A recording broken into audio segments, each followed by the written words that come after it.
O Thanos nasceu em Titã, uma das luas de Saturno, lá da raça dos Eternos, e essa raça é liderada pelo avô do Thanos, no caso, o Cronos, que acabou se tornando uma entidade e depois teve o seu posto passado ao seu filho, o Mentor, que por sua vez é o pai do próprio Thanos. Bom, na verdade, eles não eram verdadeiramente eternos, isso porque nasciam de forma natural e não pelas próprias mãos dos Celestiais, como os Eternos originais. Mesmo assim, os seus corpos não eram feitos para isso, e com a ajuda do Cronos, a entidade do tempo, eles foram modificados para poder terem filhos. Mas ao nascer, a mãe do Thanos até mesmo tentou matá-lo ainda criança, mas foi impedida e tratada como uma louca. Com o tempo, Thanos cresceu e fez novas amizades, e viu seus amigos morrerem bem na sua frente, algo que nunca havia ocorrido em Titã. A morte passou a se aproximar mais do Thanos, fazendo até mesmo ele matar a sua própria mãe, para descobrir o que houve de errado com ele, além também da sua mutação deviante, que o deixou diferente de outros Eternos. Após isso, ele atravessou o universo, teve diversos filhos, e ficou ainda mais obcecado com a entidade da morte, até mesmo destruindo o seu planeta natal e a sua raça, para tentar agradar a entidade da morte, chegando a um ponto onde ele retornou para todos os locais, aonde ele deixou um filho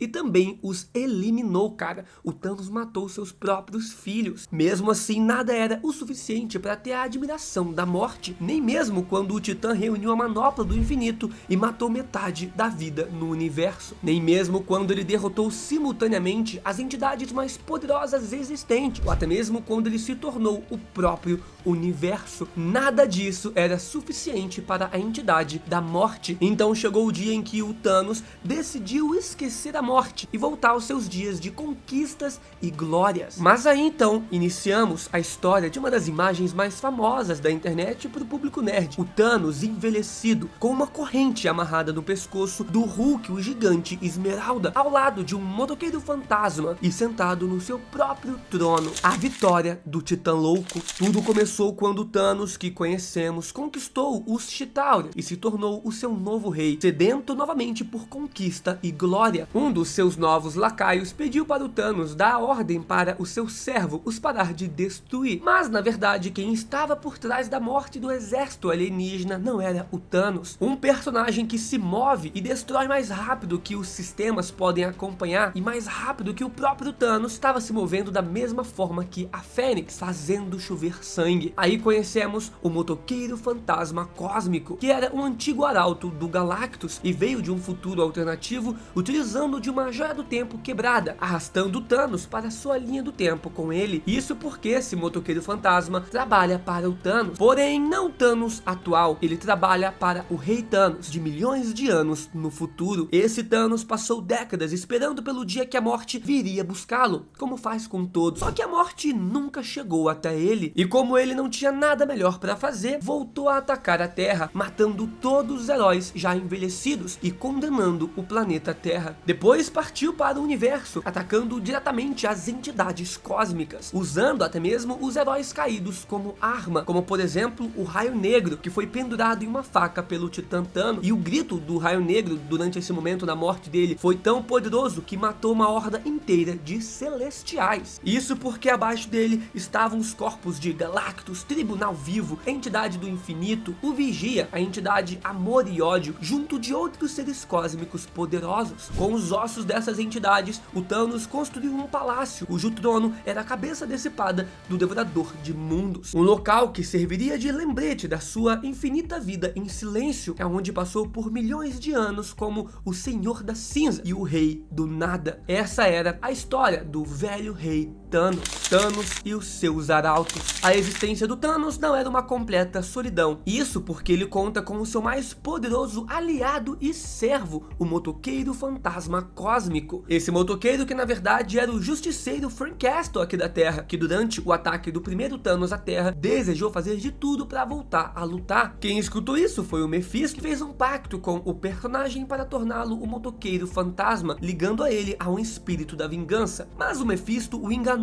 e mandou Frank Castle para anos depois dessa batalha. Então Frank Castle nunca conseguiu se vingar e participar ali da luta, contra o Thanos como motoqueiro fantasma. Sendo assim, então Frank Castle vagou sozinho na Terra por anos, sem ninguém para vingar, e acabou enlouquecendo. Isso até a chegada do Galactus. O Galactus nesse momento estava ferido ferido e implorando a ajuda do Reed Richards, o líder do Quarteto Fantástico. Mas quando o Galactus chegou aqui na Terra, ele chegou tarde demais. O Thanos já tinha destruído tudo. Então Galactus só encontrou o espírito da vingança, Frank Castle, vagando aqui pelo mundo. Os dois se aliaram. Galactus o banhou com energia cósmica e juntos batalharam contra as forças do Thanos através do espaço. Assim então o Motoqueiro Fantasma se tornou o Motoqueiro Fantasma Cósmico. Isso também até eles darem de cara com o vilão Thanos. Mas o Thanos já estava tão mais poderoso que derrotou o Galactus com um único golpe e fez do Motoqueiro Fantasma Cósmico o seu próprio servo, seu próprio arauto. Isso porque o Motoqueiro Fantasma Cósmico sabia que era impossível, até mesmo para ele, matar o Thanos. Mas o Motoqueiro Fantasma não era o único presente em seu palácio, já que na parte mais profunda desse palácio, o Thanos guarda um dos monstros mais poderosos que ele já enfrentou. Eu tô falando do Hulk, milhões de anos no futuro, servindo como um cachorro do Thanos, devorando os restos que o Titã permite que ele coma. Ele não é necessariamente um aliado do Thanos, mas como a sua consciência já se perdeu e ele realmente atua e age como um animal de estimação, ele não necessariamente é um aliado do Thanos. Quando o Surfista Prateado dessa realidade, por exemplo, invade esse palácio, esse castelo do Thanos, o Hulk o ataca como forma de se proteger,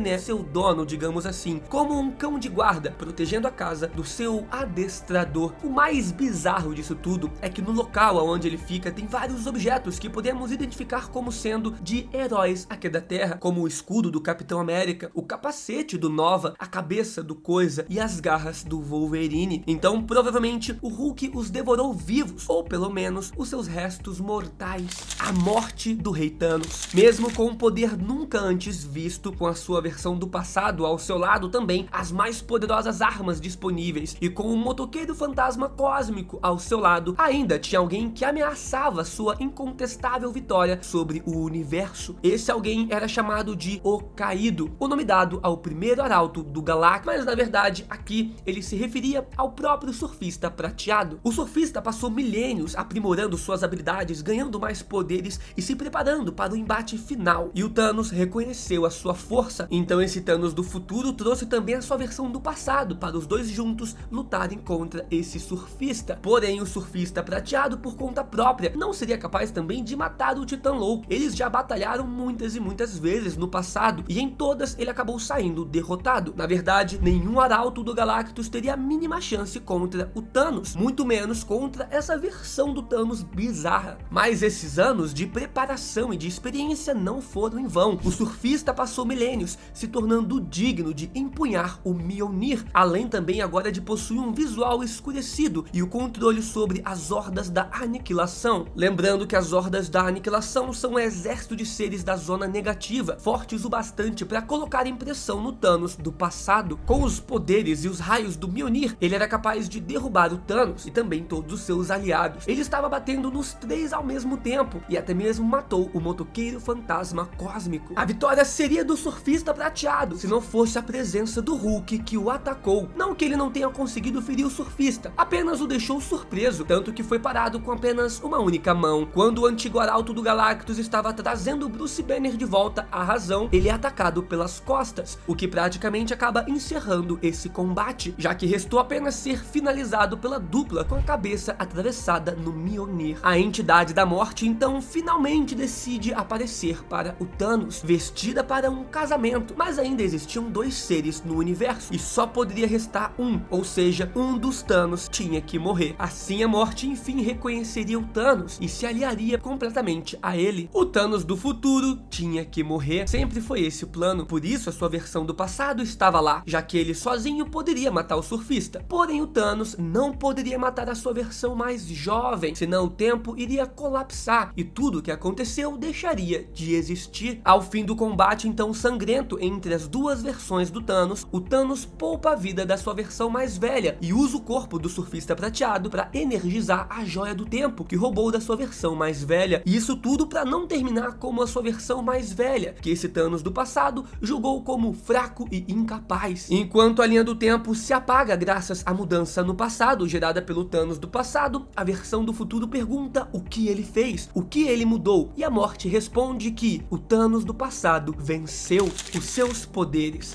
Essa versão do Thanos é uma das mais mais poderosas que já foi mostrada nos quadrinhos. E sem a utilização também de artefatos, cara, ele é o mais forte sem dúvidas. Como eu disse antes, a morte nunca veio até ele, então ele foi ficando cada vez mais poderoso. Isso a um ponto aonde ele matou o Galactus com uma única rajada de energia e nem mesmo se incomodou com os ataques do motoqueiro fantasma cósmico. Sem contar também que ele conseguiu libertar o Thanos do passado das suas correntes com apenas um único movimento de mão, coisa que nem mesmo o Thanos do passado estava conseguindo fazer. Então esse Thanos do futuro é insanamente poderoso. E falando também dessas correntes, o Thanos também acumula diversos artefatos poderosos, como as correntes forjadas dos ossos do próprio Cyttorak, né, que são praticamente inquebráveis. À medida que esse Thanos do futuro eliminava o inimigo, ele tomava para si os seus artefatos, os mais poderosos. Um deles, que usou para enfrentar e matar o surfista prateado, foi a Penumbra de Surtur, a espada da condenação. Um dos maiores inimigos de Asgard, do Odin e do Thor, também possui e utilizou a Joia do Tempo, que está agora quebrada e precisa ser alimentada com energia cósmica para ser utilizada, mas ainda é um artefato poderosíssimo e cumpre o seu papel.